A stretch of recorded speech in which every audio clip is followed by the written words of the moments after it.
सीधे अब रुख कर लेते हैं। सीएसडीएस के पूर्व निदेशक डॉक्टर संजय कुमार हमारे साथ मौजूद हैं।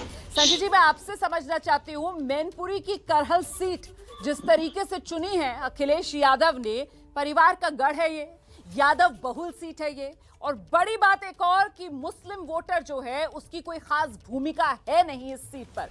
कुल मिलाकर एक तीर से कई निशाने यहां पर साध रहे हैं अखिलेश यादव। बिल्कुल रुमाना, कोई भी नेता जब चुनाव लड़ना चाहता है तो वो सेफ सीट चाहता है। ये सेफ सीट है पूरे मुलायम सिंह यादव के पूरे परिवार के लिए। आपने इस बात का जिक्र किया कि लगातार लोग यहाँ से समाजवादी पार्टी के उम्मीदवार चुनाव जीतते रहे सिवाय एक बार।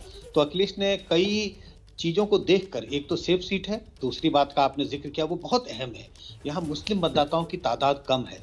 तो अगर ऐसी किसी कंस्टिट्यूएंसी से अखिलेश खड़ा होते जहां मुस्लिम मतदाताओं की तादाद ज्यादा होती और मुस्लिम मतदाता जब इनके लिए वोट करते बढ़ चढ़कर, तो काउंटर पोलराइजेशन की गुंजाइश बचती। बीजेपी इस बात का प्रचार करती कि देखिए अखिलेश यादव या समाजवादी पार्टी के पक्ष में कितना मुस्लिम वोट मिल रहा है, और मुस्लिम वोट के बदौलत ही समाजवादी पार्टी के नेता अखिलेश यादव चुनाव जीत रहे हैं। तो कम से कम, वैसे मैं ये नहीं कह रहा कि मुस्लिम मतदाताओं का वोट समाजवादी पार्टी को नहीं मिलेगा, ऐसे भी मिलने की गुंजाइश है, लेकिन अखिलेश यादव का समाजवादी पार्टी के नेता होने के कारण मुस्लिम वोट के बदौलत चुनाव जीतने का एक अर्थ अलग होता, और बीजेपी उसका इस्तेमाल करने की पूरी कोशिश करती।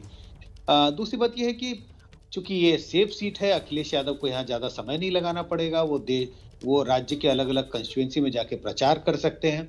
और इस बात का हमें ध्यान रखना चाहिए रुमाना, कल उन्होंने एक संकेत दिया था, उन्होंने कहा था चुनाव लड़ सकता हूं और योगी जी के पहले चुनाव लड़ूंगा।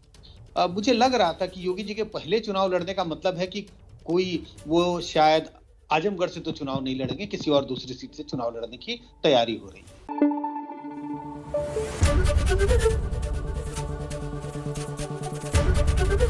एबीपी न्यूज आपको रखे आगे।